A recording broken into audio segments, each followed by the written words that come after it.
Negara-negara yang mengucapkan selamat kepada Biden ketika hasil akhir quick count diumumkan menjadi bahan gosip internasional dan diklaim sebagai negara yang dipengaruhi globalis cabal dan dipengaruhi oleh media mainstream milik globalis. Sementara di sisa dunia, negara yang belum mengucapkan selamat kepada pemenang quick count Amerika yang sementara ini Biden yang leading menunggu 2 tanggal penting di Amerika di mana KPU Amerika akan mengumumkan resmi siapa yang akan dilantik tanggal 20 Januari. Ketika KPU Amerika memutuskan, itulah sisa dunia menyatakan selamat kepada pemenang yang akan dilantik. Memang ada kebiasaan yang jadi gosip internasional. Kemenangan Biden adalah kemenangan globalis cabal yang berkepentingan mengendalikan ekonomi dunia. Globalis memang diketahui melalui korporasi banyak membeli pejabat di negara-negara lain, mengatur sistem yang sangat rumit dan sudah dilakukan lebih dari 100 tahun. Hingga saat ini, merekalah yang pencengkram dan pengendali dunia. Kita lihat saja siapa pemimpin negara yang sudah mengucapkan selamat kepada Biden dapat dipastikan bagian dari orkestra deep state globalis cabal. Ciri khasnya adalah pasti di negara tersebut oligarki yang bermain. Tujuan segera mengucapkan selamat adalah memberikan penguatan atas kemenangan Biden, jadi banyak yang dipaksa untuk melakukan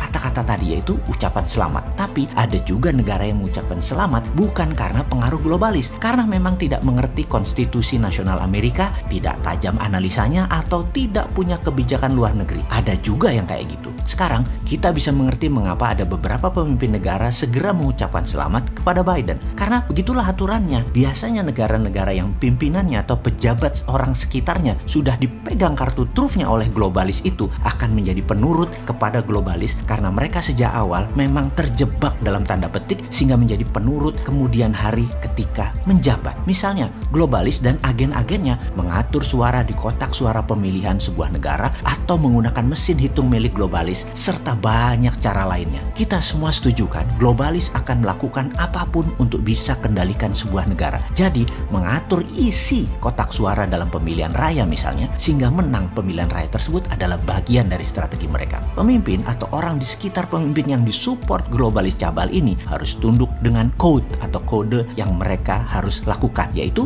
harus menjadi authoritarian. Terlepas mereka berhaluan negara yang dimenangkan tersebut sistemnya misalnya negara sosialis, komunis, demokrasi, atau fasisme, tidak peduli globalis itu. Pokoknya begitu kamu berkuasa, kamu harus punya kekuatan penuh atau otoritarian. Kemudian tangan globalis masuk. Sebagai catatan, di mana globalis masuk dengan multinasional korporasi, juga salah satu tool globalis adalah IMF. Kalau globalis masuk ke Tiongkok, salah satunya dengan membiarkan atau dengan kata lain mengizinkan Tiongkok mengopi, meniru, imitating produk-produk dunia, first brand barang-barang mewah dan teknologi Amerika. Itu salah satu strategi globalis. Jadi, usaha globalis cabal saat ini selain mengendalikan media mainstream adalah negara-negara yang dipimpin atau pejabat penting di sebuah negara yang mereka kendalikan mengucapkan cepat-cepat selamat kepada Biden untuk memberi kesan semacam legitimasi dari banyak negara. Itu mainannya propaganda globalis agar Biden dapat legitimasi dunia. Sementara di Amerika, berita di dalam negerinya biasa-biasa saja urusan politik. Nggak kayak di negara Indonesia tercinta ini yang berita politiknya mendominasi 80% isi media mainstream. Di dalam negeri Amerika paling top 25%. Tertinggi itu mungkin di sekitaran Pilpres, pilar negara yang 7 Ipolek Sosbud Hankam, ya politiknya paling cuma 1/7 dalam diskusi harian di media-media. Bahkan pernah dalam Pilpres zaman Jimmy Carter yang masuk bilik suara hanya 35% penduduk. Yang tertinggi adalah masa Obama, lebih dari 70%-an memberi suara. Kecil kepedulian politik penduduk di negara paman Sam tersebut. Karena itu Amerika menunggu 2 hari penting dan juga dunia menunggu 2 hari penting untuk KPU Amerika umumkan siapa pemenang Pilpres Amerika. Jika ada yang melakukan misalnya mengucapkan selamat atau melakukan lobby-lobby politik di permukaan dengan Biden lalu diekspos ke media mainstream, kemungkinan besar negara tersebut di bawah pengaruh globalis cabal dan oligarki. Namun, sisa pemimpin dunia sekali lagi yang tidak terpengaruh globalis termasuk Amerika menunggu 2 tanggal penting yaitu 14 Desember 2020 di mana saat Electoral College cast their ballot untuk presiden dan wakil presiden. Lalu keputusan final di mana tanggal penting berikutnya adalah 6 Januari 2021 sebagai hari di mana Kongres bertemu untuk menghitung electoral vote lalu menyatakan siapa pemenang resmi yang akan dilantik 20 Januari 2021. Trump memainkan kunci kemenangan pada saat don't concede and stay course. Itulah jalur konstitusi, jalur patriotik nasionalis. Apa Demokrat pikir Trump nggak ngerti konstitusi kali ya? Ternyata Trump paham sekali. Kita pun paham paham, namun banyak pejabat negara urusan beginian tidak terlalu paham konstitusi Amerika. Begitu pengadilan daerah memutuskan bahwa telah terjadi kecurangan dan pelanggaran konstitusi dan undang-undang dalam kotak suara kemarin, Partai Demokrat akan selesai di daerah tersebut. Lalu, apa yang dilakukan Partai Republik yang berhasil membuktikan kecurangan di 7 wilayah dispute seperti Arizona, Nevada, Michigan, dan lain sebagainya? Kebetulan DPRD negara bagian tersebut pemimpinnya adalah Partai Republik semua. Oke, sebelum kita jawab, kita berikan informasi dari Pentagon yang terbaru. Navy SEAL Team 6 berhasil melumpuhkan kantor operasi CIA di Frankfurt dan Barcelona yang merupakan pusat server kecurangan perhitungan suara pemilu US 2020. Ini terjadi pada 1 bulan yang lalu, yang informasinya baru dirilis Pentagon beberapa hari yang lalu. Direktur operatif kantor operasi ini berhasil ditahan dan semua barang bukti software dan hardware terkait operasi CIA ini sudah diamankan. Hal ini menjadi kartu kunci baru gugatan tim hukumnya Trump. Satu lagi yang digerebek Navy SEAL Team 6 ini adalah kantor pusat operatif CIA di Toronto dan cabang Chile. Ada sedikit perbedaan karena saat itu mereka belum beroperasi,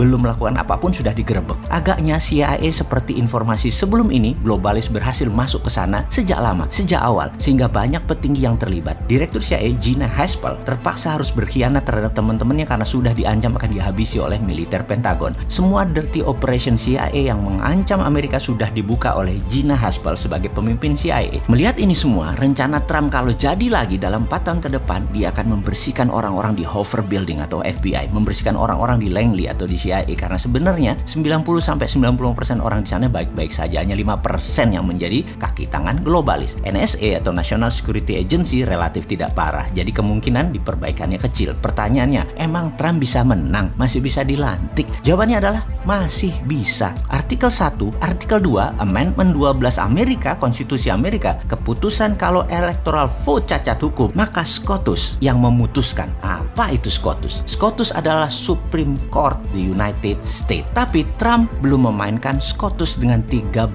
circle-nya, dengan 9 hakim agung yang semua sudah tahu 6 adalah orangnya Trump. Disimpan dulu, dia gunakan jalur hukum dulu, yaitu di setiap negara bagian yang bermasalah akan dinolkan electoral college count-nya. Dengan kekuatan DPRD negara bagian yang bermasalah, kebetulan ketuanya semuanya Republikan, mereka akan menolak suara pemenangan karena dianggap cacat hukum. Jadi wakil tanggal 14 Desember nanti pada saat electoral college rapat, negara bagian itu tidak mengirim delegasi yang 7 itu. 14 Desember 2020, kalau ini berhasil strategi menolkan electoral vote negara bagian tersebut, kedua belah pihak Biden dan Trump tidak ada yang lebih dari 270 electoral vote-nya. Maka voting yang dilakukan pada saat electoral college tersebut. Hal ini yang ditakutkan Partai Demokrat karena secara perhitungan yang telah disahkan sertifikat negara bagian yang hanya mengirim 1 orang delegasi pemenang electoral vote tadi, negara bagiannya banyak dari Partai Republik. Kalau voting ya kalah telak Partai Demokrat. Lalu kartu truth SCOTUS jadi nggak dipakai oleh Trump, sudah menang kok. Jadi orang gondeng seperti Trump ini punya 2 cara lagi, di mana tanggal 6 Januari 2021, di mana penentu akhir KPU diumumkan, Trump dan Republikan masih berjuang melawan globalis penunggang Partai Demokrat. Sahabat,